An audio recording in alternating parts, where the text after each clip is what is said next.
Hi, my name is Bear, and let's start with 0 AD. This is a free, open-source, cross-platform strategy game. Works on 0 AD began a long time ago, in the year of 2001. It started as a mod for Age of Empires 2 and later evolved to a standalone game. So this is, as we always say in Lithuania, tas pats bybis tik kitoj rankoj, meaning the same ding-dong, just in the other hand. The same Age of Empires, but different.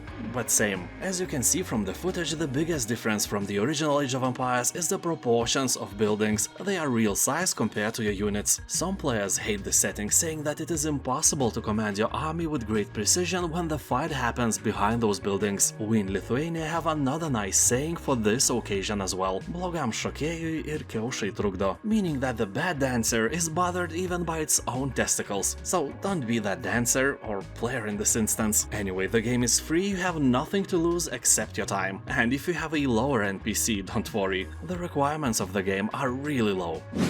Ancestors' Legacy. This is a real-time strategy game influenced by historical events of the Middle Ages. Ancestors' Legacy combines resource management and base building with large-scale squad-based battles across vast battlefields. It is all rendered in great detail with Unreal Engine 4. You will experience medieval bloodshed and can enjoy a cinematic action camera that puts you right in the middle of the battle. People on Steam are saying that Ancestors' Legacy is easy to learn and it's like chess. It involves a lot of strategy, so the more you play, the better you become. Basically, here a lot of options to crush the enemy lie in the plain sight, but only the master strategist can see them all. So the more you play, the easier the game will seem. Or not, you know, we all have our limits, and sometimes our limit is below the requirements of a victory.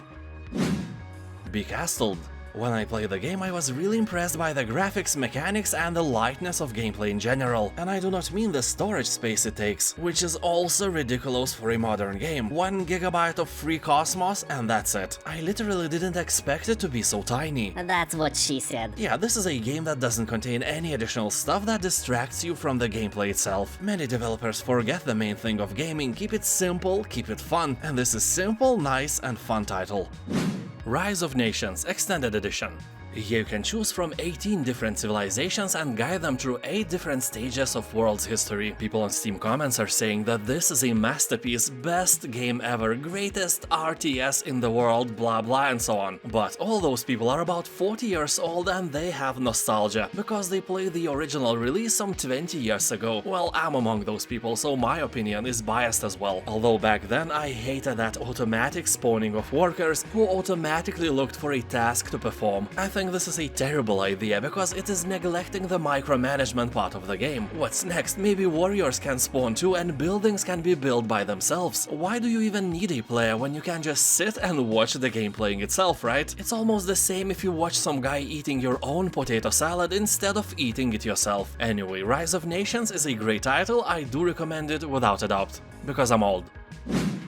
8-bit Hordes. Basically, this is a Warcraft 3 if it would be made using the Minecraft engine. Here you'll find 2 factions, the Dark Orcs and their undead friends versus those annoying humans, dwarves, elves and all that puny stuff in general. You will collect resources, build up and defend your base, amass your army of evil or, you know, pathetic good, and ultimately crush your opponents. Game offers 24 offline campaign missions, 12 co-op missions to play with your mother-in-law and 10 multiplayer maps that support up to 8 trolls online, literally and figuratively. AI is present as well. It has multiple difficulty options, also it can play in a team with you or destroy you. Game is easy to understand and is really user-friendly. If you like RTS games, there is no doubt that you may like this one as well.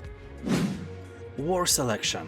This is a real-time alternative history strategy with base building, resource extraction and warfare. You'll battle for supremacy against dozens of opponents on a ginormous procedurally generated map. Even 15 versus 15 skirmishes are available, but sadly the game doesn't have such a big community to actually make it work. So forget all that epicness right away. Just like you forgot your dream of becoming an outstanding penis doctor a long time ago. Here every player starts in the Stone Age and then goes through 7 historical eras by the process you are very familiar with from the Age of Empires. When I say familiar, I mean a rip-off, but nobody cares about that, including me. My whole youth I was buying Adidas and Abiba sneakers from my local market, and they were protecting my feet just fine. Game has very positive reviews on Steam, but I have also found a lot of unhappy comments about the toxic community. Games that are free to play and free stuff always attracts a lot of kids who can only feel manly enough if they say something mean to you. But we all know that this is because they have very small PP and not even an outstanding penis doctor could help them.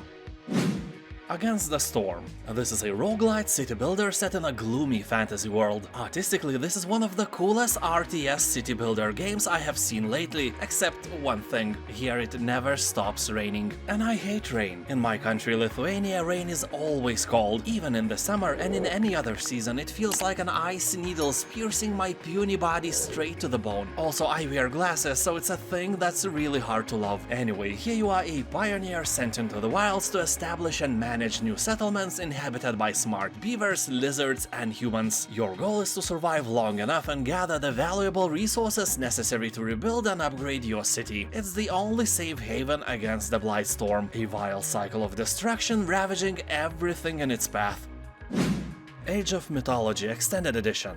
Game takes place in the lost land of Atlantis and focuses on famous Nordic, Egyptian, and Greek legends. Age of Mythology Extended Edition comes along with the expansion and the additional Golden Gift campaign, and that is nice. In the game you will train and use mythological creatures like Minotaur, Cyclops, and other well-known monsters invented thousands of years ago. Yeah, back in the days it was really easy to impress. If you put a cow's head on a man's body, everyone was like, "Oh wow, so inventive, are you a genius?" Or if you drew a man with one eye instead of two, that was the pinnacle of the creation back then. And now we look at all these bosses in the Elden Ring and we're like, That is fine, I guess. Anyway, in Age of Mythology you can call upon the gods for assistance in flattening enemy towns with meteors, punish your puny enemies with lightning storms, or drown them in the ocean of their own tears. Armies of Exigo. Game looks and plays just like if Age of Empires and Warcraft had a baby, and this crossbreed is not an ugly one. Like for example, when you crossbreed single malt whiskey with Coca-Cola, or potato salad with pineapple. No, it feels right, looks really beautiful, and it is fun to play. Here you can control up to 200 units at the same time, so it's absolutely okay if you lose one or two of them. The game also has nice differences from Blizzard games. Most of the maps have subterranean level that gives a 3D feeling to the game. Also, you can use automatic unit formations, where for example archers walk behind melee units and don't die instantly because you were eating your daily dose of fermented cucumbers and had no spare hands to save them at the time. Cossacks 3. This is a remake of the classic game that originally launched in 2000s. Here you'll find 20 nations, 120 different unit types, and over 220 different buildings. That sounds like an overkill, and believe me, it is. But it is also really fun to play. This game is like ultimate epic battle simulator before it was cool. Also, besides the battles on land, you can build an armada of battleships and attack your enemies at sea. The game offers 5 single-player campaigns. Cool feature is that the game lets you fight massive battles with up to 32,000 soldiers simultaneously on one battlefield. Just be sure that you have that NASA supercomputer for that.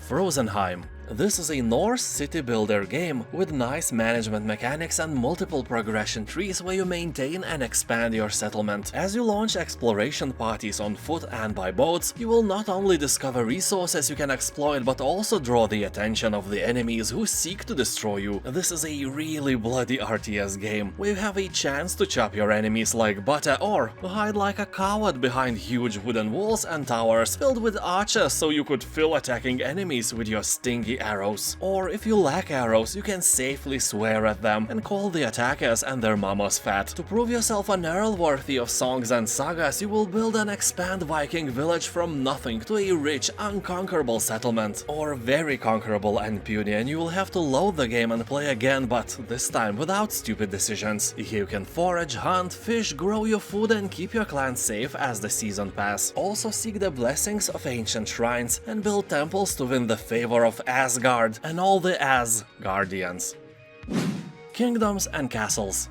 That is no doubt one of the most original names you can think of when creating a medieval strategy game about kingdoms and castles. Oh wait, no it's not. So here your kingdom must survive a living and dangerous world. Will the Viking raiders do some pillaging to your villages? Or are they stopped full of arrows at the castle gates? Does a dragon torch your granary and your people will die of starvation in the winter? Or will you be able to fill it with arrows as well? Not the granary, the dragon. The success of your kingdom depends solely on your skill as a city and castle planner. So, as always, your villagers are doomed. Anyway, make sure your peasants are fed in the winter and healed of plagues. Build churches to keep their minds washed and taverns to keep them happy. Send out woodcutters to collect wood.